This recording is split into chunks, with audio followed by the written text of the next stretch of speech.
जो हमने साइंस के जो 2000 क्वेश्चनों का जो संग्रह है, एक प्ले लिस्ट बना रहे हैं।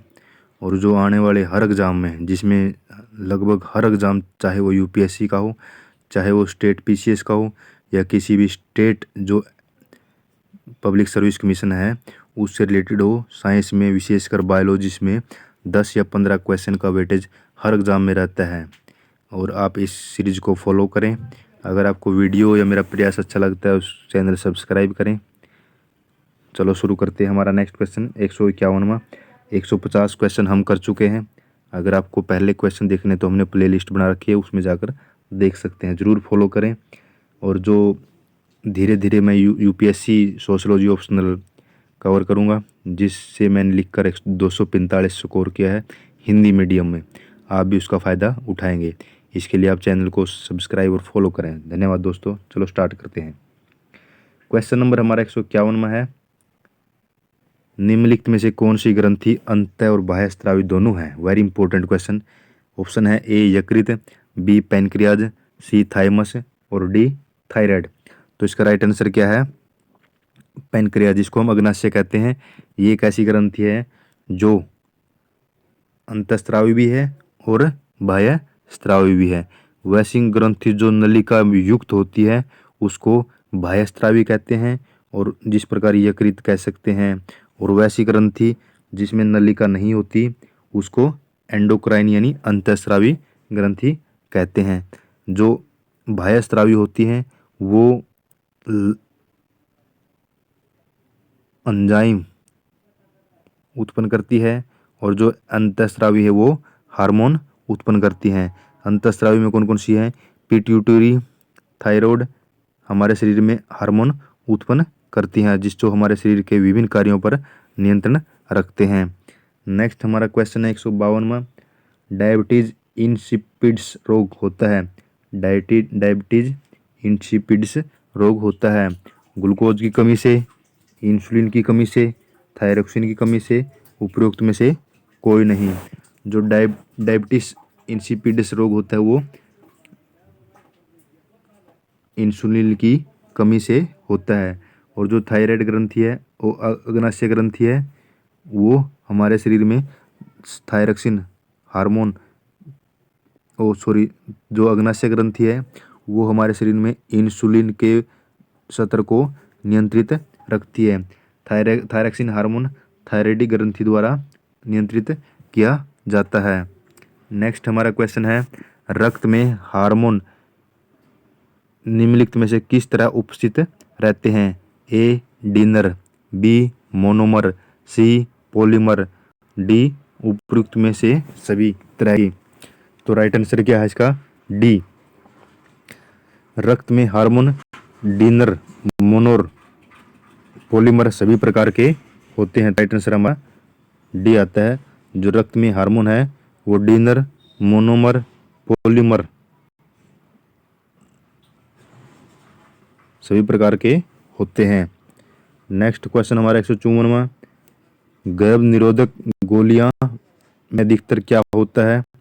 Oestrogen plus FSH. एफएसएच का फुल फॉर्म है फॉलिकल स्टिमुलेटिंग हार्मोन। बी है प्रोजेस्टेरोन। एच, एल का है luteinising hormone. C FSH plus LH दोनों यानी follicle stimulating hormone, LH luteinising hormone. और डी ऑप्शन हमारा ओस्ट्रोजन। तो राइट आंसर क्या है? Oestrogen plus progesterone. तो डी ऑप्शन हमारा सही है। जो गर्भनिरोधक गोली है उसमें ओस्ट्रोजन और प्रोजेस्टेरोन दोनों होते हैं। प्रोजेस्टेरोन हार्मोन ओवरी में पाए जाने वाले कार्पस ल्यूटियम से स्रावित होता है, सीएल से स्रावित होता है। इसे प्रेगनेंसी हार्मोन भी कहते हैं। यह लड़कियों में सेकेंडरी ग्रोथ के लिए जिम्मेदार है। सेकेंडरी ग्रोथ जिस प्रकार ह्यूमन में कौन से हैं? दाढ़ी आना, मूछ आना, शरीर के अनेक क्षेत्रों पर बाल आना। लेकिन महिलाओं में सेकेंडरी ग्रोथ हार्मोन लक्षण कौन से हैं? स्तन का विकास होना, मासिक चक्कर शुरू होना, शरीर के अन्य भागों में बाल का आना, आवाज पतला होना। और जो ईस्ट्रोजन हार्मोन होता है यह महिलाओं में मैस्चुरेशन साइकिल एमसी पर नियंत्रण रखता है और जननांगों का विकास करने में सहायक होता है। लेकिन आपको याद रखना है कि जो गर्भनिरोधक गोलियां हैं उसमें दो चीज होती हैं, एस्ट्रोजन और प्रोजेस्टेरोन। हमारा नेक्स्ट क्वेश्चन 155वां, निम्नलिखित में से कौन सा जंतु द्विलिंगी होता है? ऐसा कौन सा जंतु है जिसमें मेल और फीमेल दोनों के लक्षण पाए जाते हैं? ए मधुमक्खी, बी एस्केरिस, सी जोक, डी मक्खी। तो राइट आंसर क्या है? सी जोक। जोक ऐसा जीव है द्विलिंगी जिसमें मेल और फीमेल एक ही पर रहते हैं, इसे द्विलिंगी कहते हैं। अन्य जंतु है जोक और केचुआ। हमारा नेक्स्ट क्वेश्चन है 156वां, रजत मछली होती है, रजत मछली को इंग्लिश में कहते हैं सिल्वर फिशिज। एक निडेरियन, बी मछली, सी क्रस्टेशियन, डी एक कीट। Right answer D. रजत मछली एक मछली नहीं होकर एक कीट होता है। वेरी इंपॉर्टेंट है, ऐसे क्वेश्चन आते हैं क्योंकि एक बार यूपीएससी में भी आया था। क्विक सिल्वर में सिल्वर की मात्रा कितनी होती है? 0%। बच्चे क्या करते हैं, सिल्वर शब्द देखकर क्विक सिल्वर एक अलॉय है, उसमें सिल्वर की मात्रा कितनी होती है, सिल्वर देखकर कुछ ना कुछ होने का अनुमान लगा लेते हैं, लेकिन इसमें सिल्वर की मात्रा 0 होती है। इसी प्रकार रजत मछली न होकर एक कीट है। नेक्स्ट क्वेश्चन है, हाल ही में लुप्त पक्षी है, कौन सा पक्षी हाल ही में लुप्त हुआ है? ऑर्की ऑप्टेरिक्स, डोडो, ऑर्की ओराइनिस और बस्टर्ड। बस्टर्ड एक राजस्थान का पक्षी है और राजस्थान का राजकीय पक्षी भी है और मृस्थलीय पक्षी भी है। अगर आपने यूपीएससी की तैयारी करते हो तो जो करंट अफेयर हम करते हैं उसमें आया था कि डोडो हाल ही में लुप्त होने वाला पक्षी है, यह मॉरिशस में पाया गया है। और एक और क्वेश्चन फैक्ट आपको याद रखना है, ऑर्की ऑप्टेरिक्स पक्षी और सरीसृप के बीच की कड़ी है, वह सरीसृप के बीच की कड़ी है, आपको याद रखना है।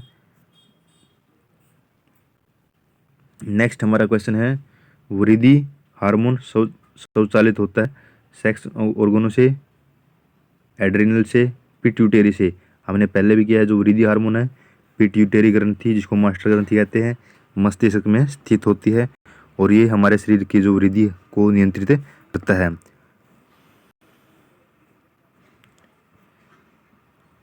नेक्स्ट हमारा क्वेश्चन है, न उड़ने वाला पक्षी कौन सा है? न उड़ने वाला पक्षी कौन सा है? मोर, ईमू, बत्तख और हंस। आपको याद रखना है, ईमू एक ऐसा पक्षी है जो उड़ नहीं सकता और मोर भारत का राष्ट्रीय पक्षी है। मोर क्या भारत का राष्ट्रीय पक्षी है? इसका वैज्ञानिक नाम है पाओ क्रिस्टेसस। यहाँ लिखा भी हुआ है पाओ क्रिस्टेसस, इसका वैज्ञानिक नाम है। नेक्स्ट हमारा क्वेश्चन 159वां, कीटों का मुख्य लक्षण कौन सा होता है? ए 2 जोड़ी पंख होती हैं, बी 3 जोड़ी होते हैं, सी सगुणक नेत्र होता है, कंपाउंड नेत्र होता है, डी एक लंबा उदर होता है। आपको याद रखना है कीट में 6 पाँव होते हैं, 6 पाँव मतलब 3 जोड़ी। तो इसका राइट आंसर क्या होगा हमारा? बी। क्या होगा? बी। नेक्स्ट है, द्विनाम पद्धति के जनक कौन है? बायोनोमियल नोमेनक्लेचर के जनक कौन है? डार्विन, मेडल, लिनियस और मेयर। तो राइट आंसर क्या है? सी। द्विनाम पद्धति के जनक कैरोलस लिनियस हैं। क्या नाम है? कैरोलस लिनियस द्विनाम पद्धति के जनक है, कैरोलस लिनियस, सी। वेरी इंपॉर्टेंट क्वेश्चन है। नेक्स्ट हमारा 161वां क्वेश्चन है। ये कौन सा क्वेश्चन है? 161वां, स्तनधारियों का सबसे महत्वपूर्ण लक्षण कौन सा है? इसमें तंतु पर डायफ्राम पाया जाता है, 4 कोष्ठीय हृदय पाया जाता है, दांत विन्यास होता है और अत्यधिक विकसित मस्तिष्क होता है। Very important, B. जो स्तनधारी होते हैं उसमें 4 कोष्ठीय 4 चैम्बर्ड हार्ट होता है। नेक्स्ट, मछली वर्ग की पहचान किस अंग से होती है? मछली वर्ग की पहचान किस अंग से होती है? ए ग्रासीय गिलों से, बी ड्रमल फलक से, सी युगित पक्षों से और डी उपयुक्त सभी से। तो राइट आंसर क्या है? डी। जो मछली वर्ग है उसमें ये सभी भाग पाए जाते हैं। ग्रासीय गिल भी पाया जाता है, ड्रमल फलक भी पाया जाता है और युगित पक्ष भी पाया जाता है। आप इसका सोल्यूशन पढ़ सकते हैं। नेक्स्ट हमारा क्वेश्चन है, जो व्हेल एक स्तनधारी है, क्यों है स्तनधारी? क्योंकि इसमें ए ऑप्शन है 4 कुष्ठीय हृदय होते हैं, एक जोड़ी वृक्क होती है, एक जोड़ी फेफड़े होते हैं और वक्ष और उदर के मध्य डायफ्राम होता है। हमने पहले भी जिक्र किया है, जो स्तनधारी है उनमें एक कॉमन चीज़ है। क्या कॉमन चीज़ है? उसमें 4 चैम्बर्ड हार्ट होता है। कितने चैम्बर्ड हार्ट होता है? 4 चैम्बर्ड हार्ट होता है। तो इसका राइट आंसर है ए। हमारा नेक्स्ट क्वेश्चन है 164वां, उड़न मछली क्या है? एक्सोसीटस, एशिया, समुद्री घोड़ा और एसीपेंसर। आपको याद रखना है उड़न मछली एक्सोसीटस है। क्या है? उड़न मछली एक्सोसीटस है। नेक्स्ट क्वेश्चन हमारा, जीव विज्ञान के जनक कौन है? जीव विज्ञान के जनक कौन है? फादर ऑफ बायोलॉजी किसको कहते हैं? हमने 10 बार पढ़ लिया। जीव विज्ञान के जनक अरस्तु हैं। अगर हम ऑप्शन देखें, अरस्तु, गाल्टन, सुकरात और जी.जे. मेडल, तो राइट आंसर हमको पता ही है, अरस्तु इसके जनक हैं। नेक्स्ट क्वेश्चन हमारा 166वां, वर्गीकरण के आधार की इकाई क्या है? क्लासिफिकेशन हम करते हैं। क्या करते हैं? क्लासिफिकेशन। जीनस, स्पीसीज, वर्ग, फाइलम। तो राइट आंसर क्या है? बी। वर्गीकरण की इकाई क्या है? स्पीसीज। वर्गीकरण की इकाई क्या है? स्पीसीज है। आपको याद रखना है, वर्गीकरण की इकाई क्या है? स्पीसीज है। हमारा नेक्स्ट क्वेश्चन है, रुधिर में अधिकतर CO2 ले जाती है। रुधिर में अधिकतर CO2 ले जाती है कार्बनिक अम्ल के रूप में, सोडियम कार्बोनेट के रूप में, कार्बोनेट आयन के रूप में, बाइकार्बोनेट आयन के रूप में। जो रुधिर में CO2 है किस रूप में होती है? वेरी इंपॉर्टेंट, बाइकार्बोनेट आयन के रूप में, बाइकार्बोनेट आयन के रूप में। नेक्स्ट क्वेश्चन हमारा, रुधिर संकंदन के लिए क्या आवश्यक है? रुधिर संकंदन के लिए क्या आवश्यक है? Potassium positive ion, sodium positive, calcium और इसका राइट आंसर है सी। रुधिर संकंदन के लिए कैल्शियम पॉजिटिव आयन बहुत आवश्यक तत्व है। नेक्स्ट क्वेश्चन है, शरीर में फास्फोरस पाया जाता है अस्थियों में, केवल दांतों में, अस्थि और दांतों में, सभी कोशिकाओं में। तो इसका राइट आंसर क्या है? जो फास्फोरस है वो हड्डियों में, दांतों में पाया जाता है। इसका आंसर क्या आता है? सी। हमारा इस वीडियो का नेक्स्ट लास्ट क्वेश्चन है 117वां, मानव के लाल रुधिर कणों का जीवन काल कितना होता है? 150 दिन, 120 दिन, 180 दिन और 200 दिन। तो इसका राइट आंसर है बी, ए यानी 120 दिन। जो लाल रुधिर कणिकाएं हैं इसका जीवन काल 120 दिन होता है। धन्यवाद दोस्तों। अगर आपको वीडियो अच्छी लगती है तो चैनल को सब्सक्राइब करें, लाइक करें, शेयर करें।